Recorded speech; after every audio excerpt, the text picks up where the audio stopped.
Chers auditeurs, chères auditrices, merci d'être là pour notre nouvelle édition et rencontre au sommet, tout à fait inédite, pour laquelle j'ai invité énormément d'experts, de très grands experts dans tous les domaines qui nous intéressent. Je recevrai un membre éminent du Haut Conseil du scientifisme sanitaire et mondial, le surintendant primataire de l'économisme international. Et je vous réserve bien d'autres surprises.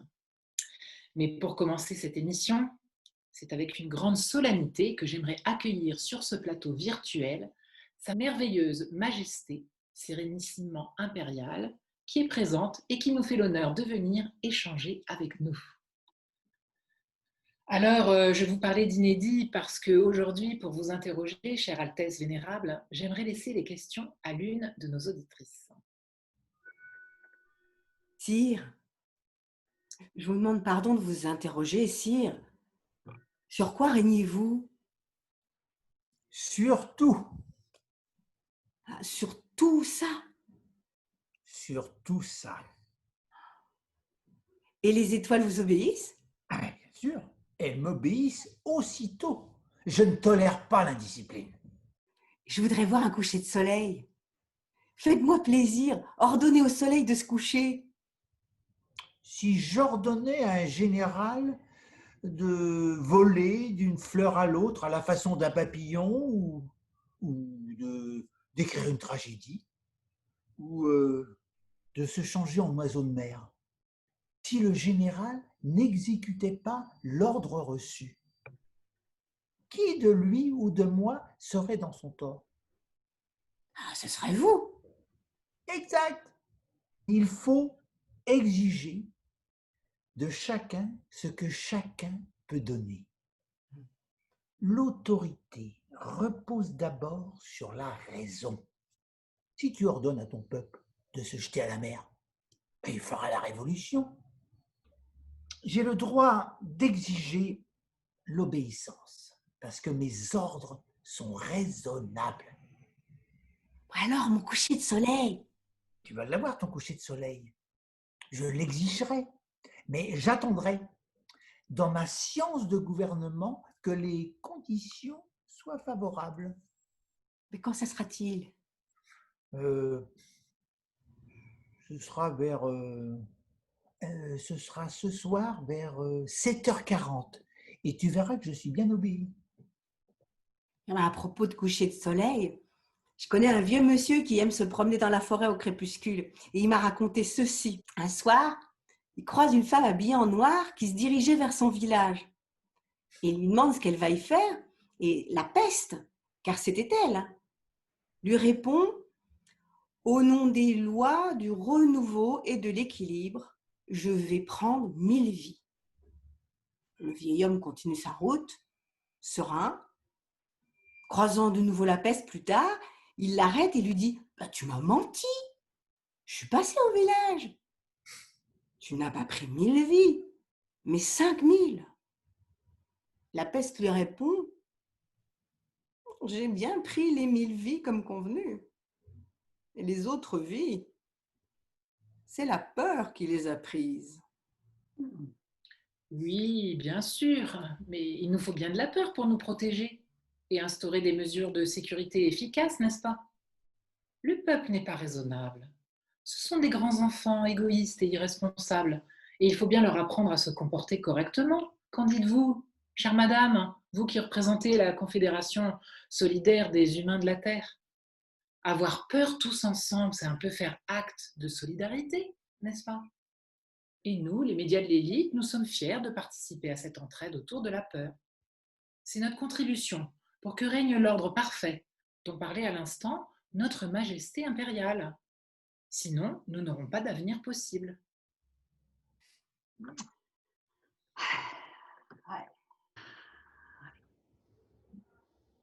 Aujourd'hui, dans la nuit du monde et dans l'espérance, j'affirme ma foi dans l'avenir de l'humanité. Je refuse de croire que les circonstances actuelles rendent les hommes incapables de faire une terre meilleure. Je refuse de partager l'avis de ceux qui prétendent que l'homme est à ce point captif de la nuit que l'aurore de la paix et de la fraternité ne pourra jamais devenir une réalité. Je crois que l'avenir et l'amour, sans condition, auront le dernier mot. Effectivement, la vie, même vaincue provisoirement, demeure toujours plus forte que la mort. Je crois fermement qu'il reste l'espoir d'un matin radieux. Je crois que la bonté pacifique deviendra un jour la loi. Chaque homme pourra s'asseoir sous son figuier dans sa vigne et plus personne n'aura plus raison d'avoir peur. Ne plus avoir peur. Oui, bien sûr, ça serait chouette. Les grands experts qui sont très savants et très puissants, ils parlent de pandémie mondiale tout de même. Et ça fait très peur. Alors je m'adresse à vous, monsieur, vous qui êtes expert en scientifisme médical et expert magistral du Haut Conseil sanitaire de la Terre. Pouvez-vous nous en dire plus sur votre mission? Je suis médecin passager qui vais de ville en ville, de province en province, de royaume en royaume. Je veux des maladies d'importance, de bonnes fièvres continues, de bonnes pestes, de bonnes pleurésies avec des inflammations de poitrine. C'est là que je me plais, c'est là que je triomphe.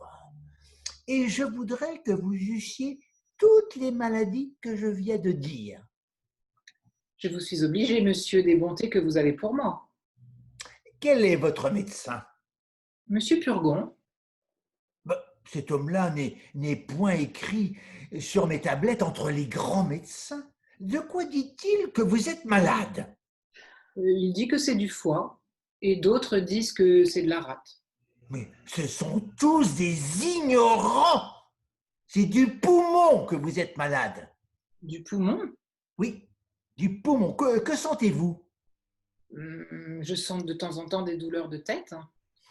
Le poumon. Il me semble parfois que j'ai un voile devant les yeux. Le poumon. Des fois, j'ai des maux de cœur. Le poumon. Et je sens parfois des lassitudes par tous les membres. Le poumon. Et quelquefois, il me prend des douleurs dans le ventre, comme si c'était des coliques. Le poumon. Vous avez appétit à ce que vous mangez? Oui, monsieur. Le poumon. Vous aimez à boire un peu de vin? Oui, monsieur. Le poumon. Vous aimez un petit sommeil après le repas et vous êtes bien aise de dormir? Oui, monsieur. Le poumon, vous dis-je. Oh, vous, les soi-disant experts, avec vos discours, vos évidences, vos chiffres et votre mépris, pour qui pense et expérimente autrement que vous. Je suis en colère.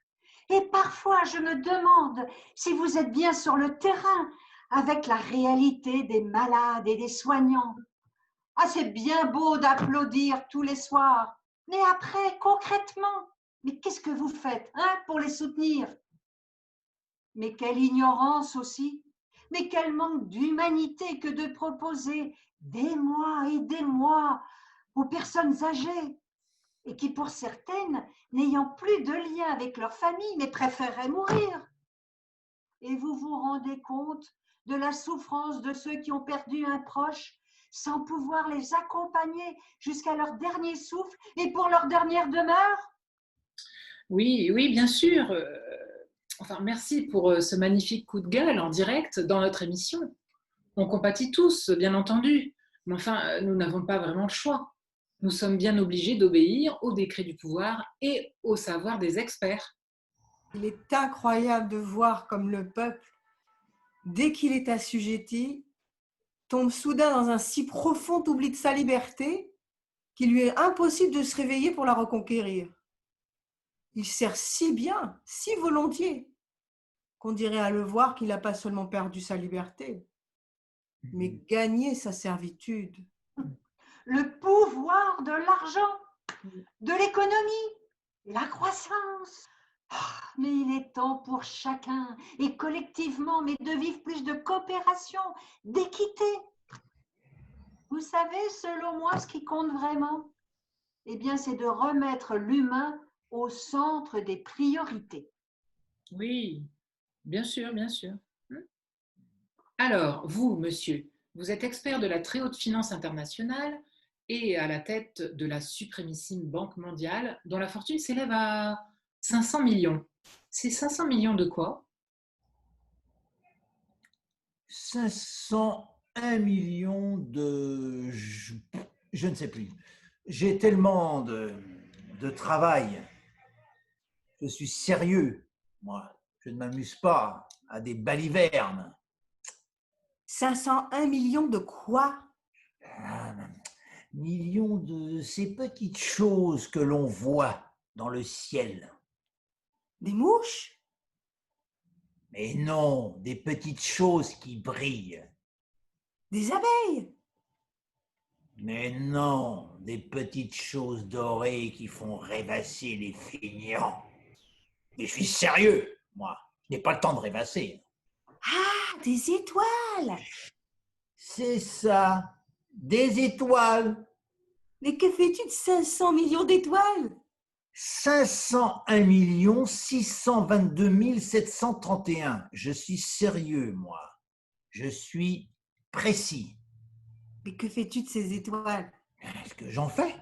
Oui, Rien. Je les possède. tu possèdes les étoiles? Et Mais j'ai déjà vu un roi. le roi ne possède pas. Il règne sur. C'est différent, ça. Mais à quoi ça te sert de posséder les étoiles? Ça me sert à être riche, Et à quoi ça te sert-il d'être riche? à acheter d'autres étoiles si quelqu'un en trouve. Ah, mais comment peut-on posséder les étoiles? À qui sont-elles? Bah, je ne sais pas. À personne. Alors, elles sont à moi, car j'y ai pensé le premier. Ça suffit. Bien sûr, quand tu trouves un diamant qui n'est à personne, il est à toi. Quand tu trouves une île qui n'est à personne, elle est à toi. Quand tu as une idée, tu la fais breveter, elle est à toi. Et moi, je possède les étoiles, puisque jamais personne avant moi n'a songé à les posséder. Oui, ça c'est vrai. Mais qu'en fais-tu? Je les gère, je les compte et je les recompte. C'est difficile, mais je suis un homme sérieux. Ah, moi, si je possède un foulard, je peux le mettre autour du cou et l'emporter. Moi, si je possède une fleur, je peux l'accueillir et l'emporter. Mais tu peux pas accueillir les étoiles. Non, mais je puis les placer en banque. Et qu'est-ce que ça veut dire? Eh bien, ça veut dire que j'écris sur un petit bout de papier le nombre de mes étoiles et puis j'enferme à clé ce papier-là dans un tiroir. Et c'est tout. Ça suffit. J'aimerais que monsieur m'explique comment on s'y prend pour dépenser encore, mais quand on est déjà endetté jusqu'au cou.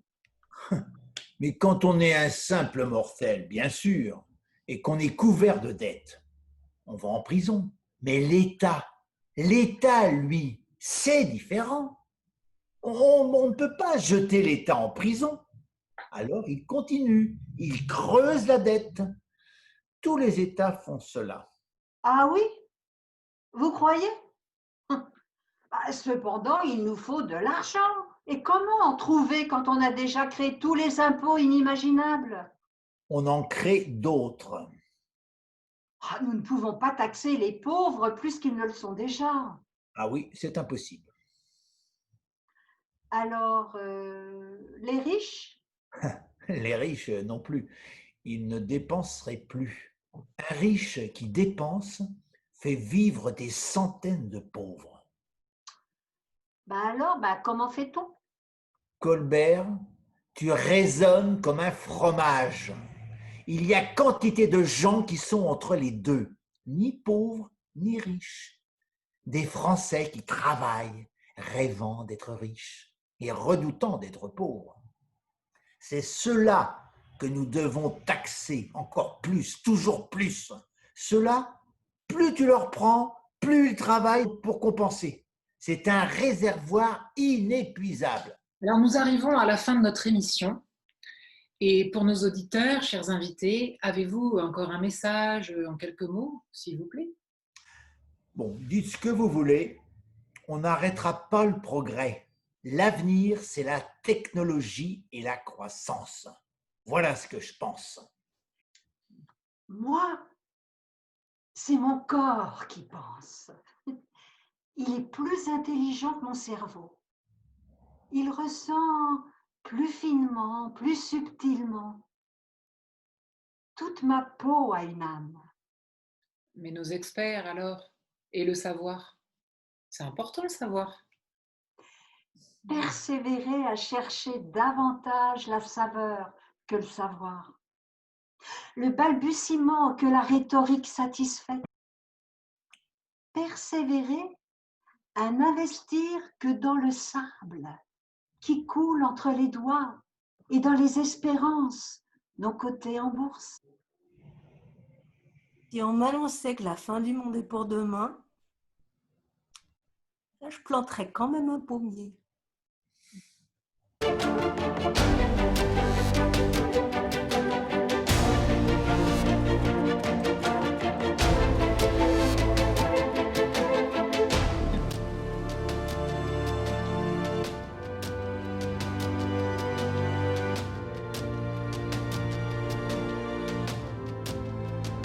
Chères auditrices et chers auditeurs, belle journée à tous, et comme j'aime à le dire dans notre journal, et d'ici là, gardons l'esprit affûté et le cœur ouvert.